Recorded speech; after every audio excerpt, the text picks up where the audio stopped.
All right. So thanks for coming, everybody. Yeah, this is just going to be a speech about basically queer critiques of anarchism. So I hope to explain to you like what queer critiques are, what anarchism may be. There's sort of different ideas about that, and then we'll give you some examples of queer critiques of anarchism. But before I do that, I just wanted to invite you to reflect on something. You all probably know how laborious or how difficult or how much work it can take to make like a long form argument in the form of a speech such as this one. So while I'm doing the speech, I'd invite you, if you feel like it, to reflect on whether or not you think the any whatever sort of like benefit or utility or good that comes out of this speech, whether that is worth all of the difficulty and toil that was required to make it, or maybe if it wasn't worth it. And I'd just be curious what you think about that. And I know I'll be reflecting about that as I'm doing the speech as well. And I also just wanted to acknowledge that this speech was influenced by feedback from professors here, Susan Birch and Carly Thompson, but any errors in the speech are my errors. So, to the introduction. There is a problem that's been acknowledged in anarchism, generally speaking, which is that anarchism has a spotty history of dealing with social difference. As an unprovable aside, I would suggest that this is something that happens in a lot of fields of study or activity that are large and dispersed and contained under one umbrella term. Fields like anarchism or like feminism or something else, liberalism, like there's aspects of it that we don't like, that we disagree with. So aspects of any sort of large dispersed field can seem self-defeating, whereas other aspects can be very contributory at the same time. In any case, in the case of anarchism, I want to try to discern between the self-defeating aspects and the contributing aspects, specifically to do with social difference. So to do that, I put together some instructive examples in which authors have undergone queer critiques of anarchism. And in my view, these queer critiques generate new ideas that impact anarchism and queer theory positively. And they're also instructive examples of how anarchism can do its best by its own definitions. So some of these critiques come from authors who are writing in the field of queer critique, which is an academic field. And other of these examples come from authors working outside of that field. So in those cases, I'll try to explain how these constitute queer critiques, even if that wasn't the stated goal of the author. Now, before we go on to those examples, we do have to define queer critiques, a rather notoriously slippery thing to define. And since it is, like, as I said, a field of study, it is rather hard to do it justice in this speech, so all I can really hope to do is provide a partial definition of queer critique that serves my argument. So with that in mind, a queer critique does some of the following things. It uses analytical frameworks that come out of the actual lives of LGBTQ people. It tries to destabilize identities by going beyond identity politics. Identity politics we might define as the conflation of politics, identity, knowledge, and experience in whatever political interventions we like to do. It could investigate how we come to know what we think we know, even including how we know ourselves, aka our identities. So the conditions of possibility for knowing who we are in the first place, or for being who we are.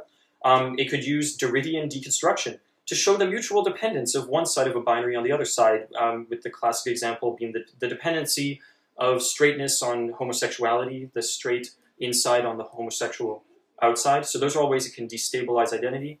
In addition, a queer critique would tend to attend to non-normative and marginalized sexualities, and the general social construction of difference with regards to sexuality, as well as non-normative and marginal embodiments, which is a word for like how you are in your body.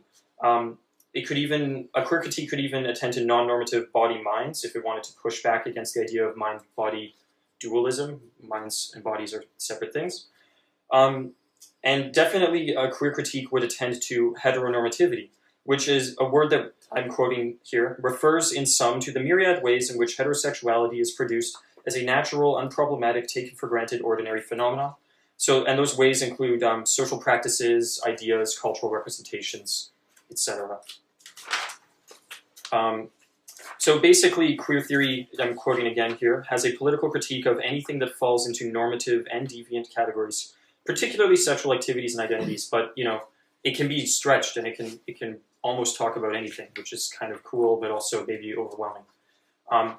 And lastly, so that was mostly about the queer part of queer critique. As for the critique, though, like critique in general, queer critique doesn't only have to find incorrect ideas. It can also test arguments and evidence in a text and then find the argument and the evidence to be accurate. And it can also elucidate for us the various factors that allow us to know the object of the critique. And another way of referring to that is the conditions of possibility for knowing something. That's like Foucault's definition of critique, which is kind of counterintuitive. So that's queer critique defined. Are there any questions about that before I define anarchism? Okay. So with anarchism, I think that's a little more straightforward and less slippery, although it's still very expansive. The key thing with anarchism is an opposition to hierarchies, an attempt to both philosophically and practically dismantle them when their existence is not justified, and the hierarchies have to justify their own existence.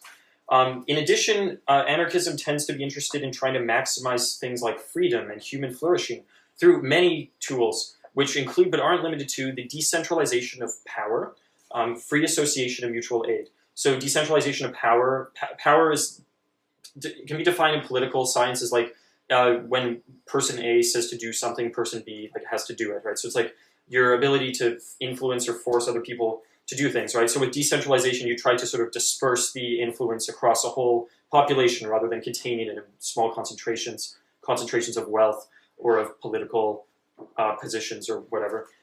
Free association is kind of just what the words are. It's like, you group up or spend time with and engage with other humans, animals, technology, etc., out of your own volition, to the extent that that's possible. And mutual aid is also basically what the words mean. It's like reciprocal contributing to each other, basically. That's what those things are. We can distinguish anarchism from other ideologies that sometimes get lumped together because they're also leftist ideologies, such as state-controlled socialism or state communism. And Marxism is also distinct from unregulated laissez-faire market capitalism, to the extent that all of these things do advocate pretty intensely for various kinds of hierarchies. You can ask me about that if you want me to talk more about that. There's also the notion of the state. So anarchists are against the existence of the state and sort of an expansive definition of the state, not only like the literal government, but also sort of offshoots of it, like other bureaucratic things that might include things like the courts or the police or sort of coercive institutions. But also, you can even think of the state as just sort of a kind of a subconscious thing that seeps through people and makes them conducive to authoritarianism, makes authoritarianism seem okay. So state can also be an ideology. However, given context in which there are very useful social goods and services that are provided by governments, many anarchists can actually be quite motivated, and I'm going to quote Chomsky here, to defend and even strengthen elements of state authority which, though illegitimate in fundamental ways, are critically necessary right now to impede the dedicated efforts to roll back the progress that has been achieved. So those things that state authority can provide can include and not be limited to things like welfare, healthcare, public education, rent ceilings, and minimum wages, and any other social goods and services that are guided by neoliberalism, which is an ideology and a policy formulation that is really into laissez-faire free market capitalism, and therefore is really not into providing social services and having any sort of public ownership of anything good in the world, basically. So you might, depending on your area of focus or interest as an anarchist, focus on certain things like feminism or queer politics. So then you might be like a queer anarchist or an anarcho-feminist, or you might be into black anarchism or animal liberation anarchism, radical mental health, or various other things. And these are all anarchism, but they're sort of flavors of it. Some of them do disagree. They don't all get along. In that sense, anarchism is such a broad field that it might technically be more accurate to speak of anarchisms rather than anarchism, sort of like people talk about feminisms rather than feminism. And lastly, I think the most important thing for me to stress about anarchism is that I would encourage us to aspire to an anarchism that really has a multi-issue awareness of the various many multiplicitous ways in which domination, oppression, coercion, and authority are imposed on people. So rather than just focusing on class as the only or even just the central focus, as left movements that are based in early anarchist and Marxist thought can do, and people such as Chomsky even continue to do, anarchism could take seriously and on their own terms many sources of exploitation and oppression, including but not limited to, there's a long list here, I guess I'll say it, racism, sexism, homophobia, transphobia, ableism, colonialism, including settler colonialism, states, capitalism, and in my and some others' interpretation, the oppression and exploitation of non-human animals, aka speciesism. So obviously, I can't really give you a talk that's about all of those things, but I do just want to note that in my view, like, all those things do actually fall under the purview of anarchist principles, being interested in trying to dismantle them, you know, and I think they all should matter, and that they're not all just outgrowths of one thing, such as class, but they actually do have their own terms and their own logics of operation. And this idea of sort of a multi-issue anarchism is put forth by many anarchist thinkers right now, but at the same time it is something of a breach, or at least maybe you could view it as a progression if you wanted, from more classical anarchism, the kind that started the field as, you know, a self-referring, like people saying, identifying as anarchist thinkers back in the mid to late 19th century. So whether we call that multi-issue thing post-anarchism, simply anarchism, queer anarchism, anarchism without adjectives, or whatever, I would just encourage us to aspire to that, and that's sort of what I'm into these days. Okay, I'm going to move on to the next section. So this is where I'm actually going to discuss the queer critiques of anarchism. So I broke it up into a few different examples. So the first example is by an author named Eckert, who provides a queer critique of traditional anarchism in favor of post-anarchism. And Eckert was doing this with particular attention to trans politics, like politics that's taking into account the interests and the situations of transgender people, basically. So what Eckert points out is that, and I'm quoting Eckert, traditional anarchism does not actually reject any form of authority. Traditional anarchism does believe in and obeys a natural law as opposed to an artificial law, and that's drawing on an old anarchist thinker named Bakunin. And that's true. Eckert is right to say that in traditional anarchism, natural law is the natural human essence, which is the foundation for the subject's supposedly naturally cooperative, sociable, and altruistic constitution. It's the reason why resistance to oppression happens.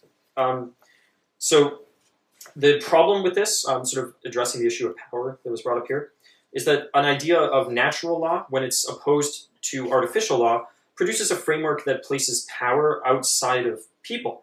As power becomes any sort of artificial law that gets in the way of natural law expressing itself. But the problem with this account, according to Eckert, was that it does not fully account for a couple things. One is just sort of the fluidity of humans, because this idea of a natural law posits a rather stable essence deep down inside of us that does tend toward things like cooperation, sociability, and altruism. And also, it's harder to use this framework to think about how we actually come to experience ourselves as really inhabiting and really being people such as, like straight people or gay people or like men or women that seem very natural to us, like they are naturalized, and so they feel natural to us, but they're in reality rather contingent. They're, as Eckert puts it, they're temporary subject positions in heteronormative society.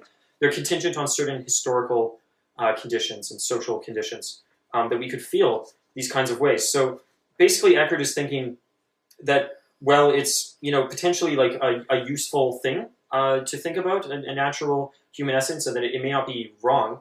It is too stable or static of a philosophy to base political resistance on, given that we're dealing with like experiences that that seem so natural to us and seem so deep down to be exactly like who we are as our essence, right? So basically, Eckert is arguing that post-anarchist queer and transgender politics had better try to destabilize the supposedly fixed or eternal identities of straight, queer, and trans, because thinking that these identities are fixed and eternal is rather dangerous. And that might seem like a little either trivial or just like not clear at first. So to kind of justify that, Eckert draws on Shane Phelan, who's a lesbian theoretician, who herself is drawing on Foucault, to try to remind us that invocations of being stably, straight or queer, get us stuck in, rather than resistant to, subject positions that are centered in the medical or psychological structures around the types of character that did certain socially prescribed acts. The imputation of being will inevitably, I think there might be a typo there, but I think it's supposed to say will inevitably implicate us in society's disciplinary structures. And by disciplinary structures, Phelan is referring to all of the punishments, oppressions, exclusions, etc., that one faces when one deviates from being a normal type of character who does the socially prescribed acts. So we can see that in instances of like homophobic or transphobic violence, as Eckert is especially concerned with. We can also see that in instances of psychiatric abuse and violence, where people deviate too much from a norm, then they're slapped with a label that justifies treating them badly. So in instances like that, it becomes maybe worth it to us to try to challenge those stable categories that, once we're thrown into them, justify our exclusion and our violent treatment. Another reason why it might be dangerous to us to think of such fixed and eternal identities of straight and queer and trans that are so self-contained, as it were, is that can let us ignore the interconnectedness of human subjects and social relations, which is an issue that has been taken up by post-anarchism in a rebuttal of traditional anarchism's individualized natural human essences. So there's this issue that comes up with the natural law that like people like Bakunin put forth, where it tends to get us thinking about humans as rather isolated, self-contained organisms or systems, as it were, with our own kind of pre-discursive or self-authored or self-started motives and goals, and that's not necessarily wrong. Like it's not that we don't influence ourselves, but it's that we also have to pay attention to how we are intimately influenced by other people as well. And so who we become is actually also a product of who else is around us and when we live and where we live as well.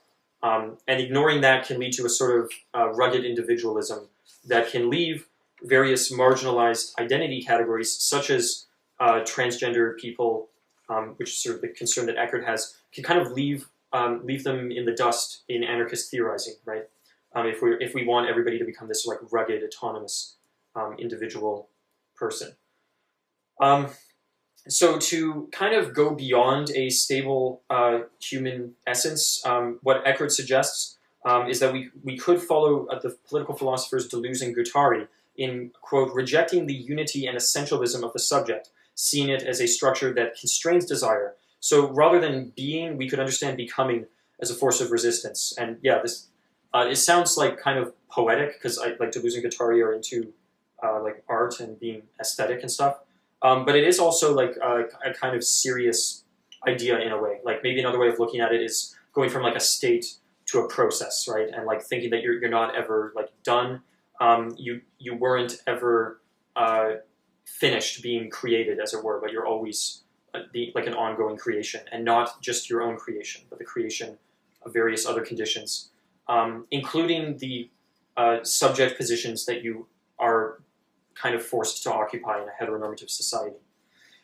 So this kind of heady theoretical stuff exemplifies a larger project in which post-anarchism likes to do queer critique and other types of critiques of classical anarchism to try to destabilize the kind of subject that classical anarchism envisions, the kind of person. Subject is a word for person, so to change the idea of the person. I'll answer a question at the end.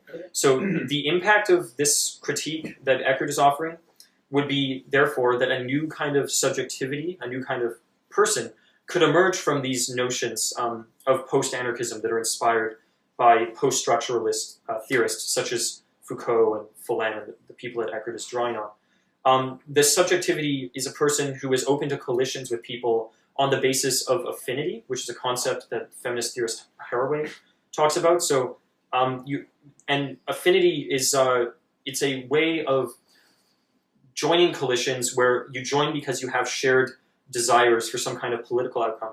even if you don't share your identity, so even if you aren't the same kind of person, even if you don't fully believe in the different kinds of persons that we have been forced to be, like queer, or well, not queer as much as maybe homosexual or straight. If you think that these things are to some extent contingent identity categories that you're trying to destabilize, then it could be difficult to then form social movements that are based on coming together around shared experiences of being in those identity categories. So instead, what might help is to become a person who is motivated not just by trying to find sameness with your own identity category, but also affinity with your goals. This general kind of idea of making a new subjectivity for yourself, a new kind of way of being, is a sort of queer critique kind of thing to do. You first, in queer critique, do a critique of ways of understanding yourself, and then out of that critique, you can actually become freer to have new, different understandings of yourself that aren't that first way, if you find that it's limiting in some way. But you don't even have to give up the first way. Like, I still do like to think at times of myself as having a natural human essence. I just also like having this other option open to me as well. Yeah, I explained the next point about the general opposition to oppression and exclusion. So basically, to sum this up, what Eckert is trying to explain to us in this critique is that this binary opposition of natural law and artificial law are on their own too limiting, partly because they so strongly place power totally outside the subject. They don't recognize how we can actually occupy positions in our own life, such as like being like a straight person. So you're kind of like occupying a position in heteronormative society that it reaches down to like the core of who you believe yourself to be, right? Eckert uses queer and lesbian theorists to critique anarchism's idea of a stable identity. And then the sort of upshot of this is an advocacy for affinity politics in queer and trans anarchism, which doesn't require us to believe that we have a stable identity. And that's really nice for trans politics, because a big part of trans politics and trans experience for many, not all, but many trans people is a sense of instability to identities, right? So you would want to be kind of open to that. All right, the next example is a lot like more straightforward, I promise, because that last one, that was tough to get through. So the next one is it's about free shops, which are they're spaces. They're not. Anarchism doesn't have like exclusive purview over them. Although if I had to think of some social movement that is very intimately connected with free shops, I would name anarchism. Basically, they're places where you can go. If you were there to go like shopping, you would just go there and there'd be a bunch of stuff and you just take it, and you don't pay, and you don't really have to give anything. Also, although you can, but you don't have to. You don't really have to interact with anyone. Also, you could just go in and like not smile and not say hi, but you could interact if you wanted to. But there's just a bunch of stuff. And where does the stuff come from, you might ask? Other people, if you wanted to sell, you would just go there and just put stuff there. And maybe you'd stay there and watch it, or maybe you just leave. But they're basically just receptacles for stuff.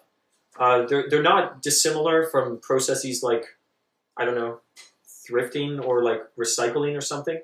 But their key kind of characteristic is that they try as much as possible to not commodify anything.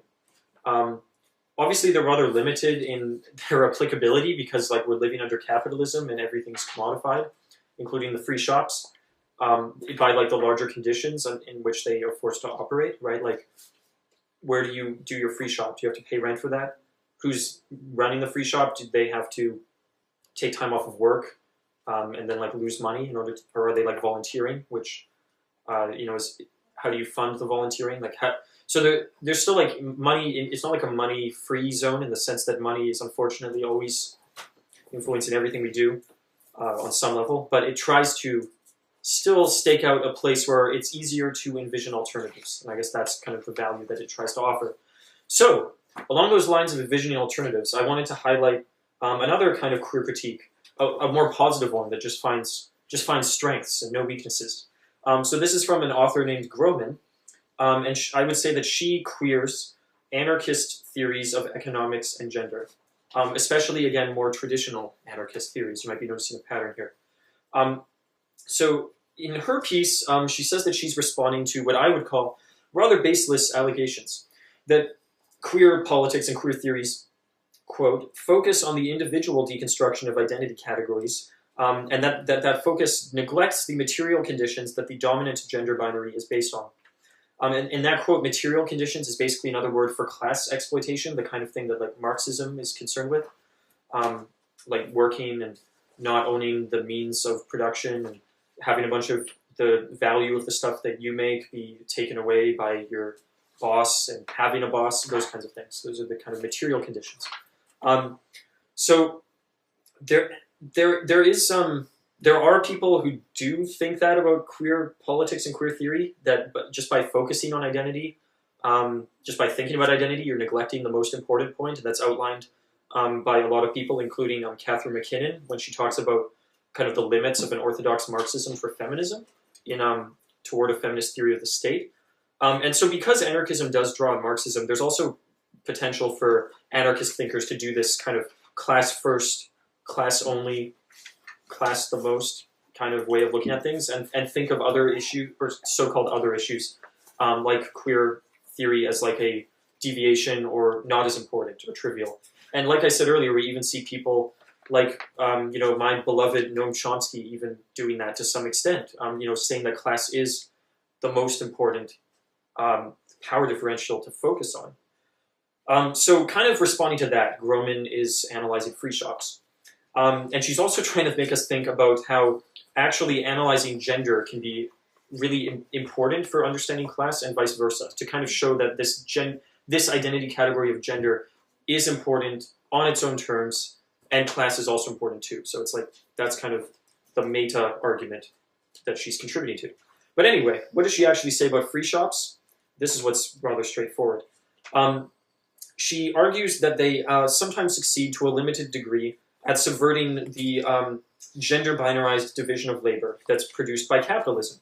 And in that division of labor, you have only two genders, sadly, men and women, and they do very different roles in reproducing capitalistic families and capitalistic society.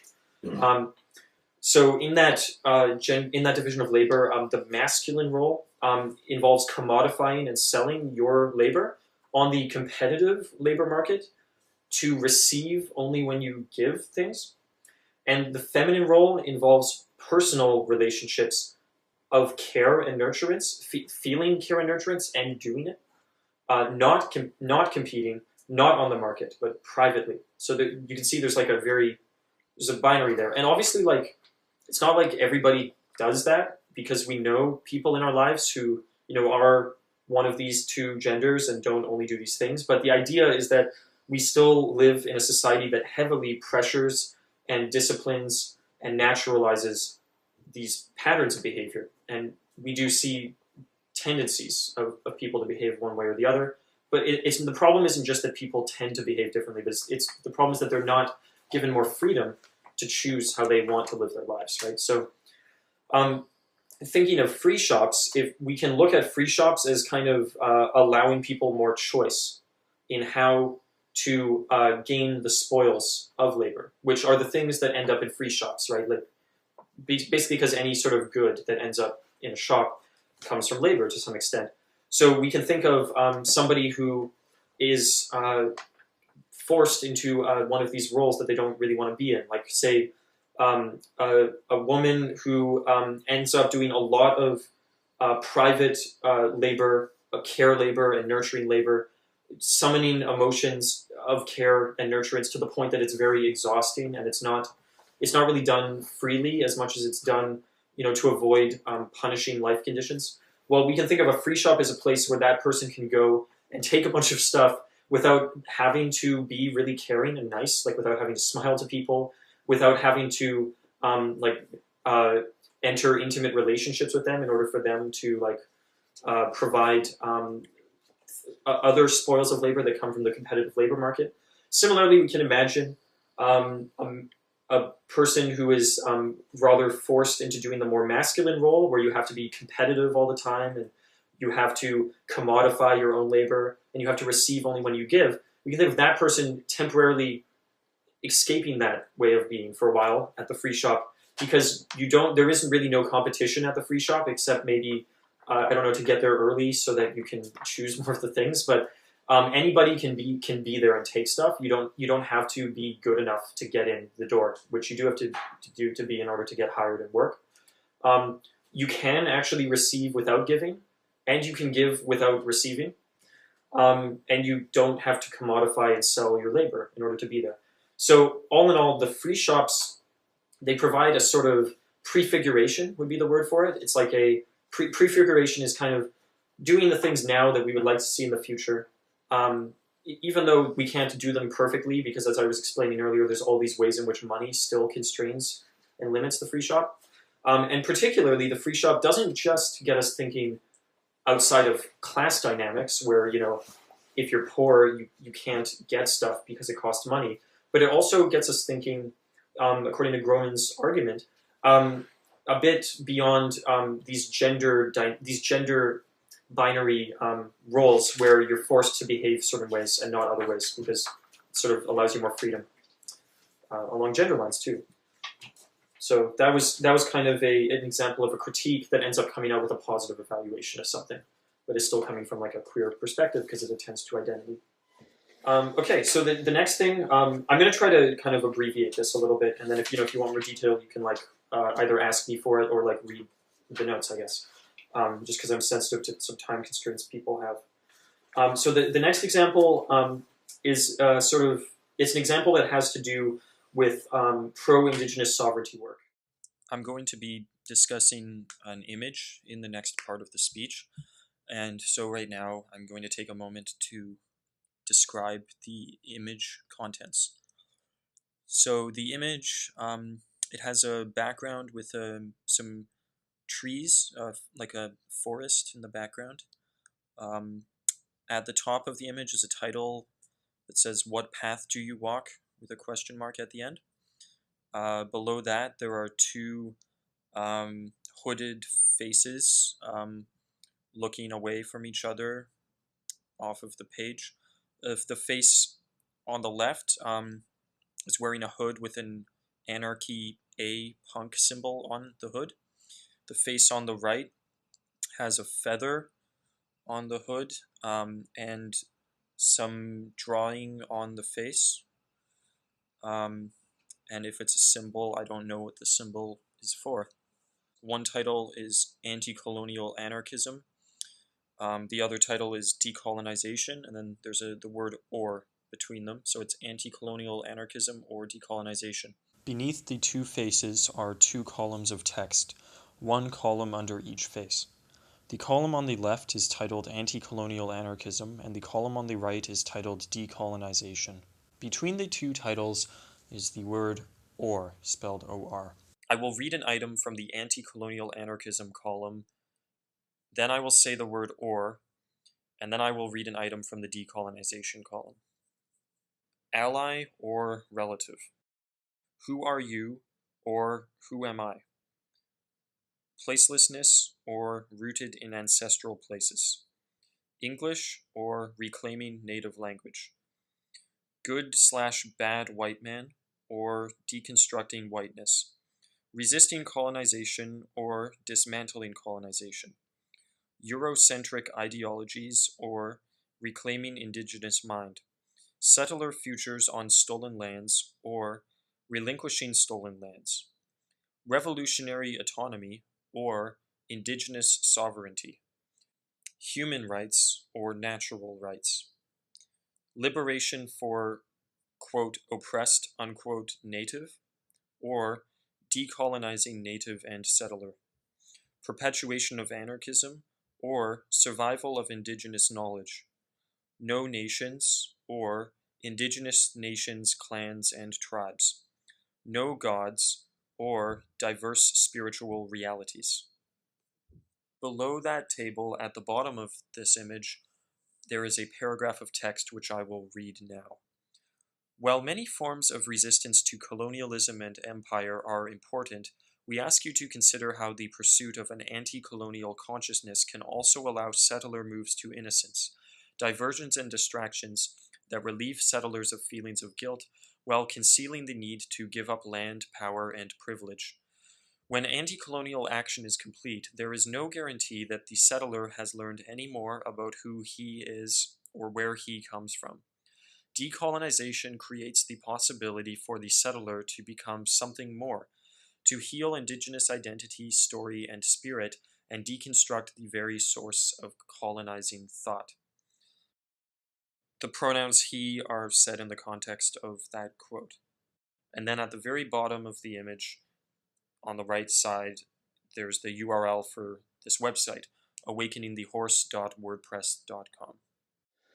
First, just for context, I got this image from a website called Awakening the Horse People, which is a project that's authored by a white settler person who is committed to decolonization. The site is primarily aimed at other white settler people of European heritage, and other people as well who are interested in decolonization, and it's meant to provide practical resources that can help with that. So to me, this seems like a rather practical resource. Like it's kind of like short, snappy, visually like appealing and whatnot. It's not like a long essay or something. But I still think that this constitutes not only a critique, but even a queer critique.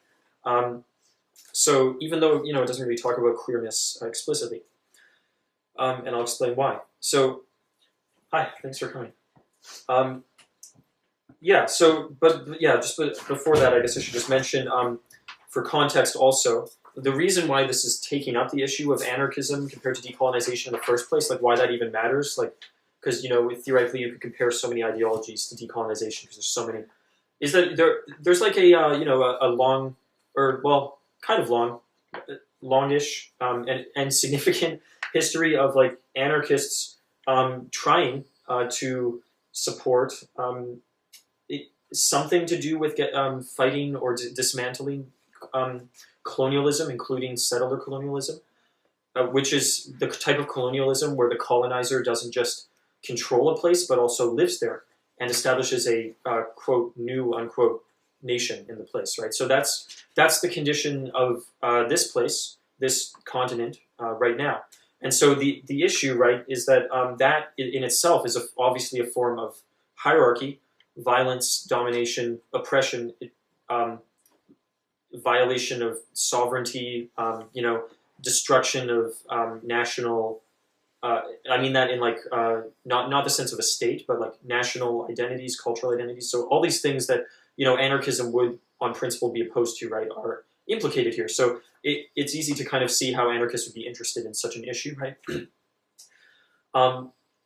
But oftentimes, though, problems can still come up, right, in collisions between different causes where maybe the principles don't exactly align, and maybe certain demands that one member of the coalition has, the other one isn't actually that interested in.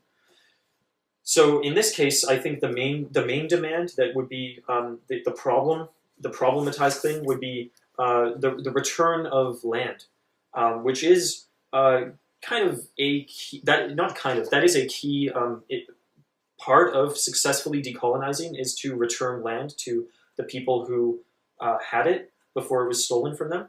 So in this case, that would mean returning the land, like on this continent, to all of the various like indigenous peoples that are still here, and so that's a thing that a lot of anarchists do, like say that we support, right? But the issue that this poster is trying to draw our attention to are various kinds of ways in which we might unintentionally or subconsciously or consciously distance ourselves from recognizing our own complicity in the ongoing settler colonialism, where the land is still not being returned and where we're still on it, right? And the term for that is a move to innocence. That's a term from decolonization theory. And that's a thing where settlers reposition ourselves, our identities, our way of knowing ourselves. You can see how this is getting queer theory-ish, right? We reposition our way of knowing ourselves as outside of this power dynamic. Kind of like going back to Eckert, where we might think of ourselves as totally outside of heteronormativity, right? But we don't realize that we're actually implicated in it. In this case, right, we might, like I might think that because I go to protests against colonialism and because I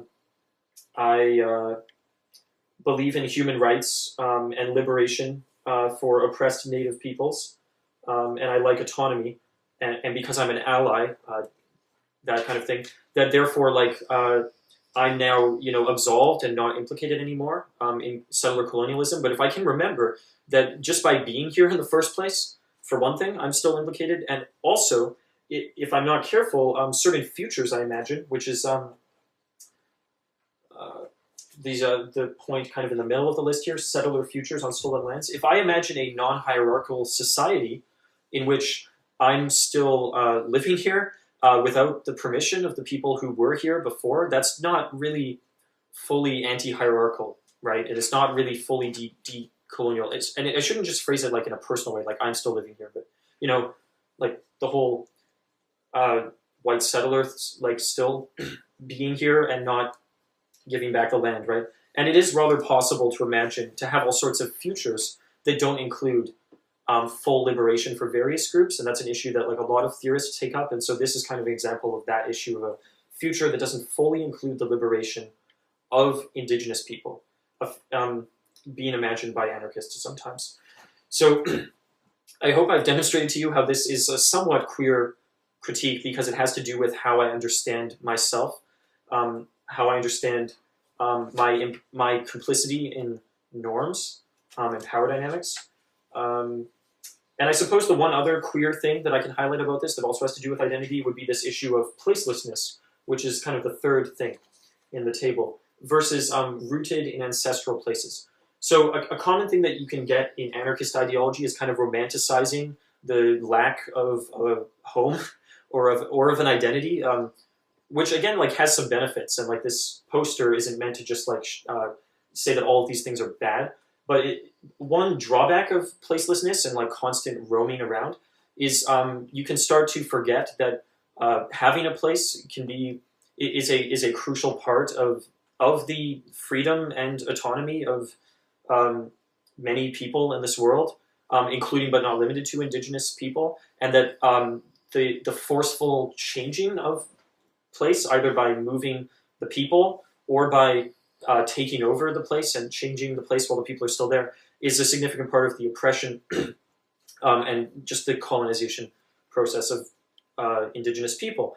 So by sort of retaining a focus on place, both the messing around with the place that Indigenous people exist in, and also retaining an awareness of my own maybe romanticization of my placelessness. If I, as many anarchists do, felt that like I don't really like where I grew up and I'm alienated from the suburbs, like that's great, but that doesn't mean that everybody is best served by just like disconnecting from where they come from. There's a lot of people who are actually very well served by being supported and staying connected where they come from. And the big struggle for them is that there's colonialism trying very hard to separate them from where they come from. So that idea connects with queer theory because in queer theory there is actually a focus on not only the social and historical construction of identities, as I've discussed already, but also more recently the spatial construction of identities. So the idea of where you are, not just like what nation, what like country you're in, but really like the sort of more immediate kind of surroundings. Like there's been a focus on rural versus urban as kind of constructing different types of queer identities. So I think we can also see here a sense of nomadicism versus like rooted in a place being a thing that kind of influences the construction of an anti-colonial anarchist identity or a decolonizing identity. Obviously there's like a lot more here that could have been discussed, but I just thought those were kind of the more salient points that have something to do with queer critique and seemed queer enough to me to merit inclusion in this. Well, I guess, yeah, the other thing I didn't want to forget to mention was just quickly this idea of not always relying on Eurocentric ideologies, which would include anarchism, kind of. I mean, the way it's usually articulated.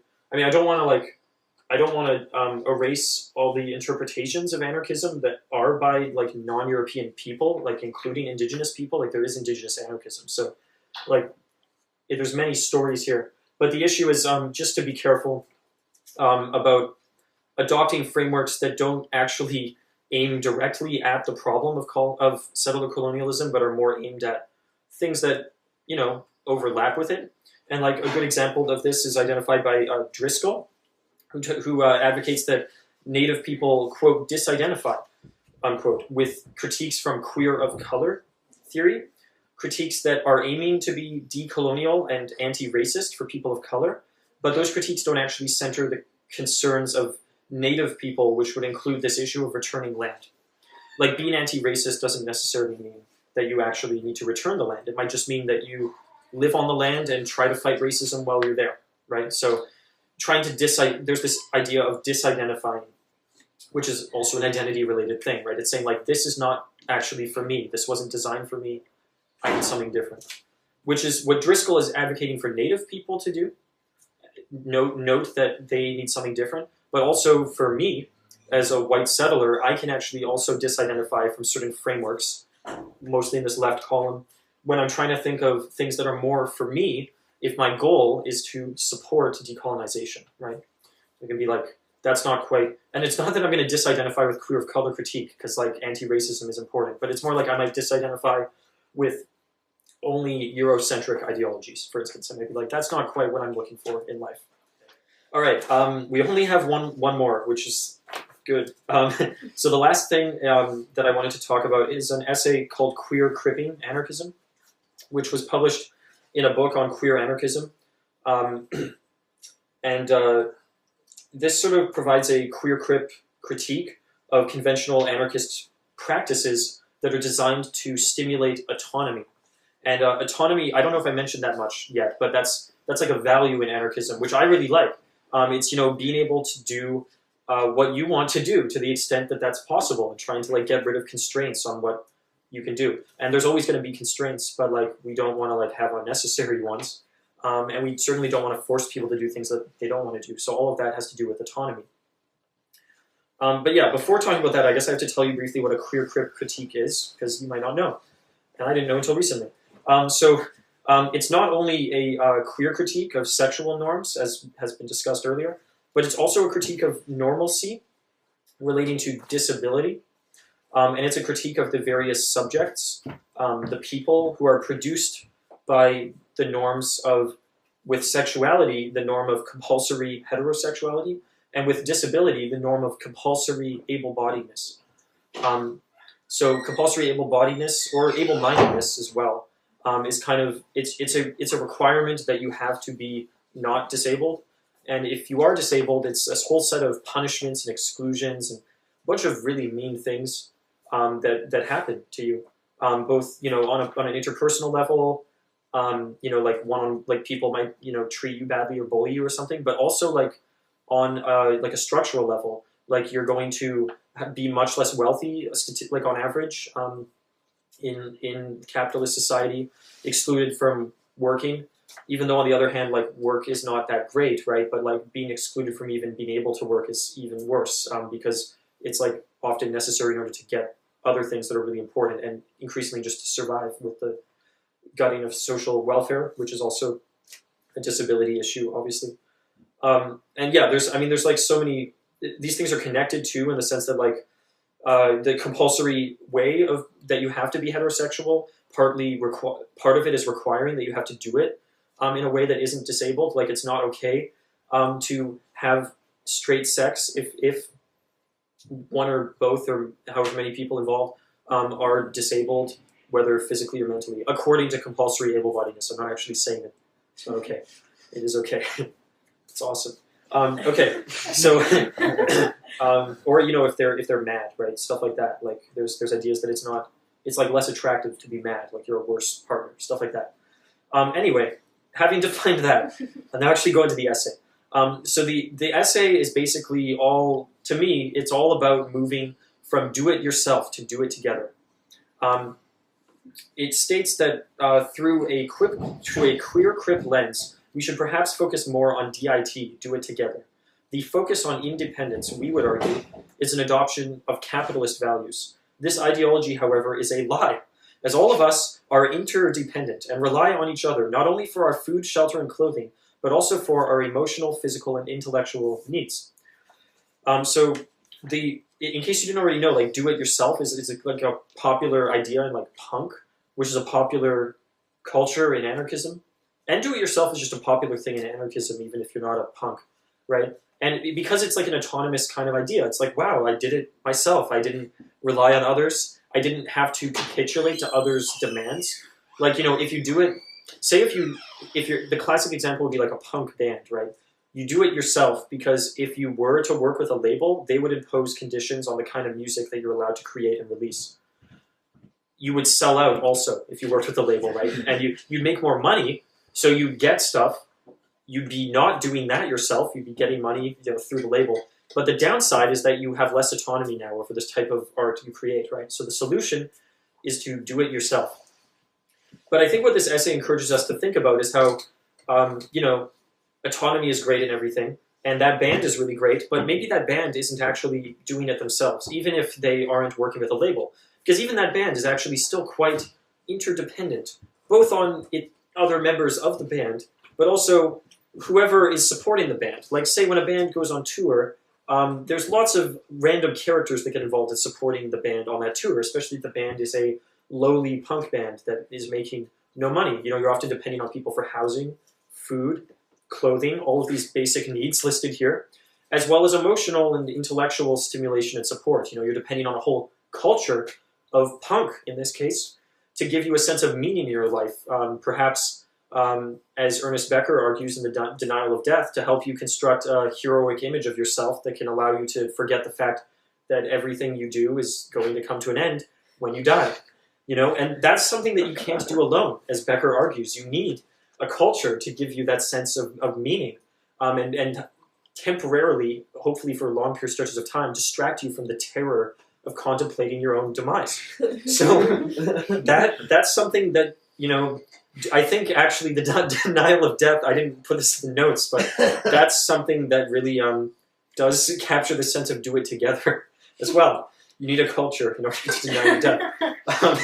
Anyway, back to the essay more closely, although I was talking about do it together. This idea of do it together is a rather clear critique of what the essay terms the liberal conception of individuals as unconstrained creative essences. This is an idea that Foucault has also done queer critiques of. So, unconstrained creative essences, as opposed to creative essences or becomings, as Deleuze-Guattari would put it, that maybe are constrained by the degree to which our needs are or aren't being met by the humans and animals and technology and other stuff around us, right? This idea, this sort of critique that's offered by a do-it-together framework resonates with a notion from disability politics that, to quote Mia Mingus, in disability justice, we want to move away from the myth of independence, that everyone can and should be able to do everything on their own. I would argue that by highlighting the interdependence and the reliance and dependence that we have on other people to meet the needs that we have to meet in order to be self-determining, we're better able to facilitate self-determination, which is perfectly in line with anarchist principles, which are totally about more self-determination the better, right? So if we can acknowledge the awesome reality, which might be disappointing if you were really into do it yourself, but I think it's great. If we can acknowledge the reality of interdependence and reliance, we'll actually have more, paradoxically, self-determination and autonomy than we did before for more people. People who would otherwise be excluded from that kind of experience, right? Because their needs aren't getting met. Partly due to these norms of compulsory able-bodiedness, able-mindedness, or heterosexuality. And in addition, this idea of do it together pushes on the idea of individuals as independent from power. In this case, it shows that individuals' constitution as independent is actually, in itself, an effect of a power dynamic of, for example, compulsory able-bodiedness that makes environments like inaccessible anarchist meetings or do-it-yourself cultures that then make certain people seem independent, even though they're not. If you catch my drift, like the fact that certain people appear to be independent and self-created is itself an effect of power. To look at it kind of in a vaguely Foucauldian way. I don't think it's like super Foucauldian, but it's kind of. And that if we think more along the lines of do it together, we can start to take down a notch the degree to which we idolize or kind of make into authorities people who seemed independent to us, because they won't seem independent any longer. And that source of power will be diminished for them, which might be, I think that's a good thing. So all of that is to say that this idea of do it together isn't just an ethical idea, like that it's, it's a nice thing, it will help each other if we do things together, but it's also a critique of the idea that we're independent. So it's also like a theoretical, philosophical idea. It's not just that we should do it together, but it's more actually that we already are doing it together and we should notice it, because then we'll be better at it, is more the point of it. That's a super queer critique kind of thing to do, because it's getting you to think differently about what you're already doing, and then you might do it better than you are. But it's not necessarily putting down something. It's not necessarily saying to stop doing something or that an idea is wrong, as much as changing how we think about what we already do. And so I just wanted to also point out some of the benefits of this critique. I guess I've already indicated a few, so just a few more. One kind of big one to me is just making anarchist, in this case, right, because this is sort of a piece directed at an anarchist audience, making anarchist organizations, meetings, collectives, protests, etc., much more radically accessible, which would support, as I said, the anarchist tradition of, and I'm quoting Murray Bookchin here, libertarian behavior, in which people learn how to take control of their lives, even if, in fact, they can't fully do so until there are fundamental social changes. So the practice grounds, prefiguration places for autonomy. But we want those places to be radically accessible so that we can practice, so that like as many people as possible can practice that kind of autonomy. So some ways to do that include collaborative writing, as this article did in itself, because for some people, including me, it can be a very horrible, awful, lonely process to write on your own, and just less efficient too. They can also include mutual aid in anarchist communities to support their disabled members at care collectives, where people can freely associate as a recipient and or a supporter of care at no cost to oneself, kind of harkening back to the free shops idea, where you can give without having to take, and you can take without having to give, and where it's free, but obviously also constrained by money and capitalism again. This is sort of a form of volunteer labor. Another way of making anarchist stuff radically accessible is when you're organizing for protests, like at the G20 protest in Toronto. A report back from that stated that they, quote, required every aspect of the organizing to make things as accessible as possible and to report on progress to the broader organization. So not only just wanting accessibility, but actually building into your organization a sort of communication process where you have like part of your meeting, right, your consent groups is actually discussing accessibility as an ongoing process, not like a simple one, so kind of like check and you're done kind of thing. And that resulted in stuff including attendant care, accessible housing, and accessible transportation throughout the days of protest, which allowed more people to participate in the prefiguration of autonomy that can be a protest, where you directly express yourself and you don't only try to ask other people to do what you want, but you may actually do it yourself, but together. Radical accessibility also weaves itself into radical mental health projects like the Icarus Project that, quote, advance social justice by fostering mutual aid practices that reconnect healing and collective liberation. So in the Icarus Project, healing is definitely understood as not just a self-contained individual process, but a thing that really depends on others and on your larger society. And lastly, even queer anarchists who are insurrectionists who just want to smash things, such as Bashback, also are really into radical accessibility to their benefit. And just sort of drawing on another report back from a riot, there were reports of comrades pushing comrades who use wheelchairs down the street, lines of communication that didn't require hearing with the ears during the riots, and not judging comrades who did not participate in the riots in the streets at all, whether or not they chose not to or could not to. And there was, what I really liked was there was also a recognition that a riot, like most spaces, is not actually accessible to everyone. And just sort of that acknowledgement that even having the principle of radical accessibility doesn't necessarily mean that there can ever be perfection. And what's good about that isn't only that it's accurate, like that nothing is perfectly accessible, but also that it keeps you going. It keeps you in the process of trying to improve because you know that you're not perfect, right? So it really gets you away from that check and you're done kind of idea. And then another great impact of this critique, so that was all, what I just said was all just radical accessibility in anarchist examples. But another really great impact of this critique is that the do it together critique is that it can really destabilize what, to use Audre Lorde's terminology, is a mythical norm that I notice in especially green anarchist or anarcho-primitivist or environmental anarchism, a mythical norm of how the ideal person would end up if we made our society more wild again or more in touch with nature, right?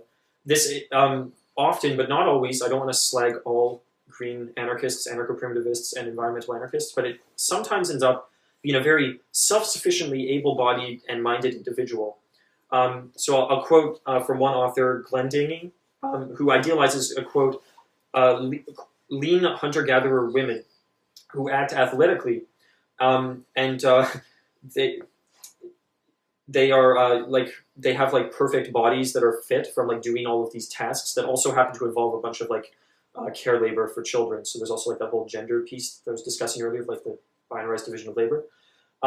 So this would be another case, like I was saying before, about with Indigenism, not imagining a future society with like full liberation for certain groups. This would be a case of a future society that doesn't really have full liberation for disabled people, who, I'm quoting from the queer-cripping anarchism article, disabled people who rely on personal assistance, friends, and family members to achieve independence and autonomy. And so that kind of erasure of disabled people in an imagined future perpetuates ableist hierarchies that value non-disabled people above disabled people. It's even arguably a eugenics fantasy because there's a lot of ideas in Glendinning, at least, about how, you know, being back in nature would like only make the fittest people survive and then the rest would like die. That's just disastrous and awful. But the idea of doing it together, what that helps with is to point out that even like anyone in any context, including that one, even like this idealized lean hunter-gatherer woman, also actually depends on a ton of other people and things in order to exist. And so this idea of independence can no longer be even held as a way of valuing people over other people. We can actually use this idea, we can use pointing out everyone's interdependence to basically get rid of this hierarchy of independent people over dependent people, because we're all dependent. It's not necessarily going to persuade the Glendinnings of the world, but it will give us some theoretical reasons to disagree with them and maybe persuade people who are on the fence. And it certainly allows us to do a queer critique move of defamiliarizing taken for granted truths about the body that arise in passages such as Glendinning, but also arise in places such as Middlebury, where there is totally, as I'm sure you're all aware, very intense norms of what like a healthy or fit body is, and pretty intense pressure to live up to that. And it is rather naturalized in that people just think that's healthy and that's what a good body is like, right? To think that those ways of existing maybe aren't as natural or self-sustaining, like not just a result of biological programming, but also a result of how we interact with each other as well. So to sum up this example, which is the last one, just because there hasn't yet been a revolution doesn't mean that we should wait in order to try to liberate people from compulsory able-bodied and able-mindedness and compulsory heterosexuality as well. And so therefore we should make our movements and relationships more radically accessible, and we have ethical reasons to do that because the inaccessibility and ableism are hierarchies and domination. If we're receptive to this critique, we don't actually have to diminish our valuing of autonomy, which is cool, or the disability politic value of self-determination, but we do change where we think autonomy and self-determination come from, which is really, I think, important. The idea here is that autonomy and self-determination always require enabling from social supports and other supports in order to occur. Autonomous persons, whether they get categorized as disabled or not, don't ever do their autonomy fully on their own. And a focus on do it together as a kind of anarchist value could make that fact very explicit and central to our ethics and our praxis. All right, I'll just fly on through the conclusion because it's short without taking a break. So I've gone over four different examples of queer critiques of anarchism. I hope that in these different examples I've shown different ways in which anarchism as a political philosophy and a set of principles and as a set of practices had better not purport to understand itself as ever being done or having found the final answers. There's always ways of improving, always ways in which it can become a little better. Therefore, anarchism had better keep learning and thinking hard about oppression in order to reduce and eliminate oppression. A simple commitment in word or feeling to anti-authoritarianism is not enough. And uttering one's opposition to hierarchy does not necessarily make effective opposition, although it can be a useful part. Like we don't want to just be silent in the face of hierarchy. It's good to speak out against it. But thinking through how to corrode oppression in all of its specificities and complexities is necessary for the justice that anarchism values. And I hope that I've also shown not just that anarchism is a process and needs to keep thinking and that kind of thing, but that queer critiquing actually offers some tools, not all of the tools, but some tools of how to do that complex learning and thinking, grappling with socially constructed identities, grappling with interdependency, with historical contingencies, with spatial constructions, and with the conditions of possibility for coming to know who we are and where we fit in to larger political systems in which we're inevitably stuck and complicit. So yeah, hopefully overall the examples that I outlined above can be part of the self-criticality that's required for anarchism's goal of seeking hierarchies and eliminating those hierarchies that cannot justify their existence. That's it, thank you.